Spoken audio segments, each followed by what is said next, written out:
Assalamualaikum warahmatullahi wabarakatuh.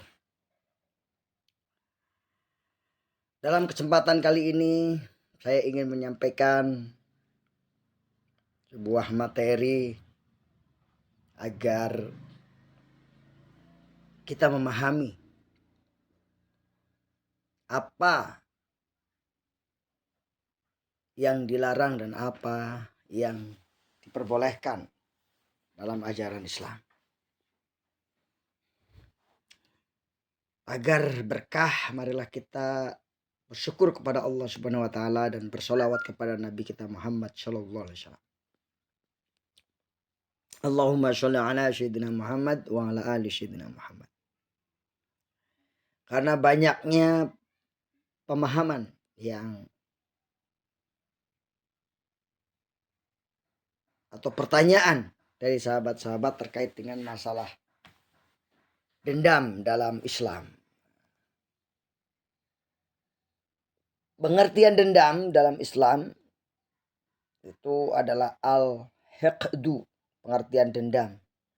Secara istilah adalah perasaan ingin membalas karena sakit hati yang timbul disebabkan oleh permusuhan. Dan selalu mencari kesempatan untuk melampiaskan sakit hati agar lawan mendapat celaka.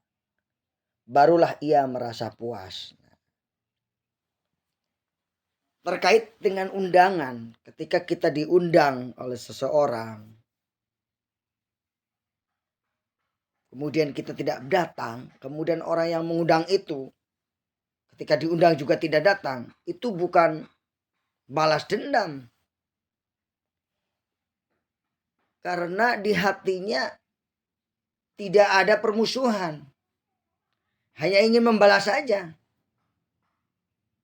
Supaya apa? Supaya terjadi adanya sinergi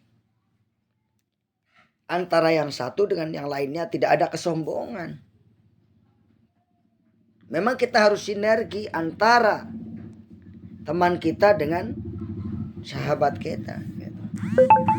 Makanya dijelaskan di sini, dendam adalah rasa ingin membalas karena sakit hati.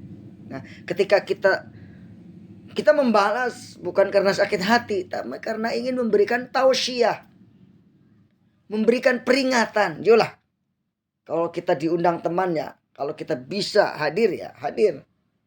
Kalau tidak bisa ya kita meminta maaf. Nah ini, jadi bukan karena sakit hati yang timbul disebabkan permusuhan dan kita tidak memusuhinya. Dan selalu mencari kesempatan untuk melepaskan sakit hati tersebut. Kita tidak melampiaskan sakit hati itu, tapi untuk memberikan tausiah. Nah, bukan karena sakit hati kita tidak hadir undangan tersebut. Nah ini harus diluruskan teman-teman sahabat sekalian. Jadi ketika kita mengundang, apalagi undangan dakwah, undangan kebaikan, kita tidak pernah hadir ya.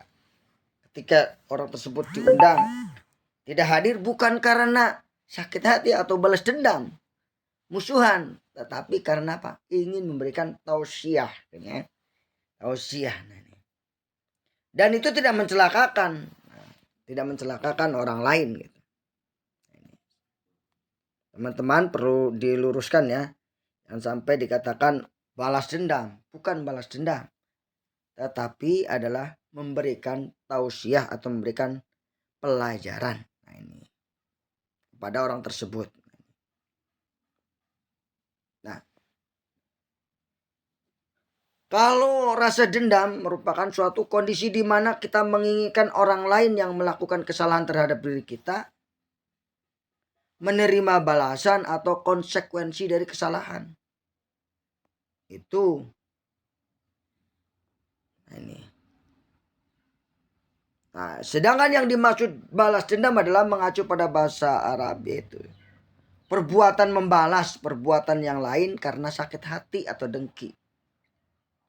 Nah, balas dendam itu termasuk perbuatan tercela. Nah, ketika kita seperti itu tadi, kita tidak didasarkan atas sakit hati, tapi atas dasar memberikan tausiah, memberikan pelajaran kepada diri kita agar kita itu saling menghormati orang lain, saling menghormati. Ketika orang lain mengundang ya, kita harus memberikan responnya lah minimal. Nah, teman-teman sekalian, saya rasa penjelasan ini sudah cukup jelas. Namun bila ingin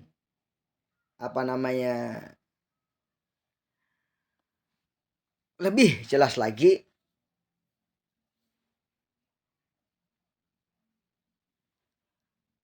lanjutkan video ini. Nah, ini ya. Ini. Balas dendam bisa membuat orang lebih tenang. Itu kata-kata bijak. Dengan begitu kamu mempunyai pertimbangan sebelum melakukan pembalasan atas apa yang orang lain lakukan atau katakan kepadamu yang memicu amarah maupun kekesalanmu. Nah, dalam hidup kita tak bisa lepas dari kemarahan atau kejengkelan yang disebabkan perilaku orang lain. Ada kalanya saat emosi memuncak, kamu ingin membalas perbuatan orang tersebut. Nah, teman-teman sekalian, balas dendam itu perbuatan tercela. Nah, itulah mengapa kita ketika kamu tergiur melakukannya, kamu harus buru-buru sadar diri.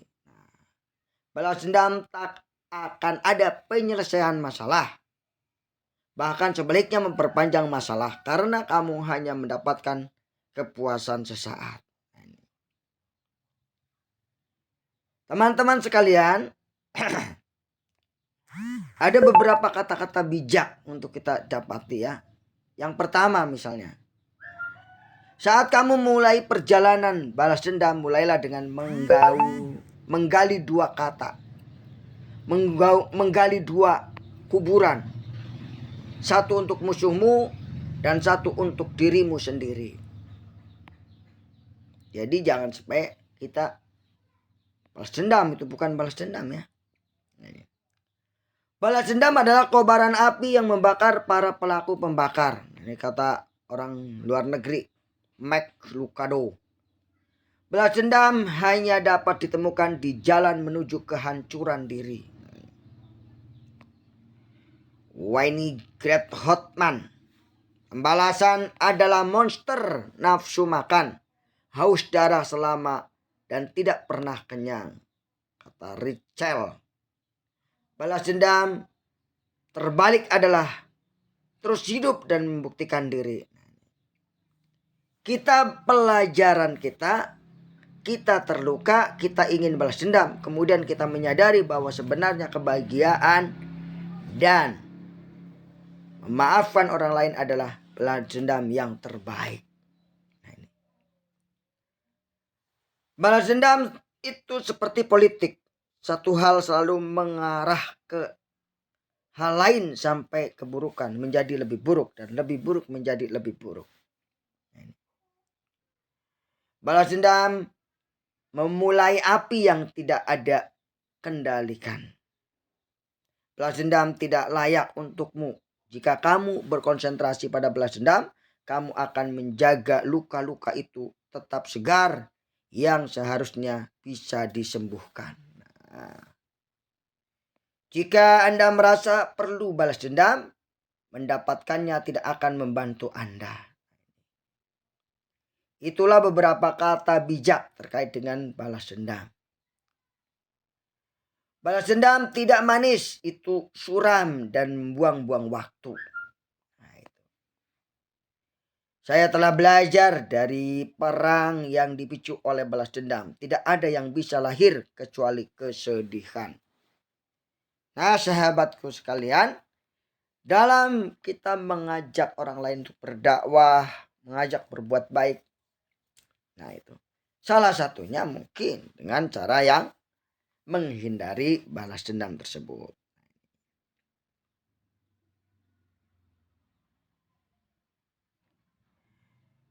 Jadi, balas dendam jelas merupakan ekspresi dendam yang sangat kacau. bahkan sulit untuk menyebutnya jahat. Itu hanya kegilaan biasa. Hasil dari pemikiran yang sangat kacau. Jangan mencari kekuatan untuk balas dendam. Carilah kekuasaan untuk menghindari situasi yang membuatmu ingin balas dendam. Nah, teman-teman sekalian, terkait dengan sikap tadi, bahwa orang yang mengundang kita atau orang yang diundang oleh kita tidak pernah hadir, kemudian kita diundang tidak hadir, itu ada beberapa kacamata. Ada yang bilang balas dendam, ada yang memang itu untuk pelajaran. Pelajaran supaya apa? Supaya kita berperilaku tidak sombong. Namanya kita kalau diundang mah, kalau ngundang mau, tapi kalau diundang nggak mau, itu namanya kan sombong. Untuk mengikis kesombongan. Jadi untuk mengikis kesombongan orang tersebut ya. Demikian barangkali ada manfaatnya. Wallahul muwaffiq ila aqwamit thoriq. Wassalamualaikum warahmatullahi wabarakatuh.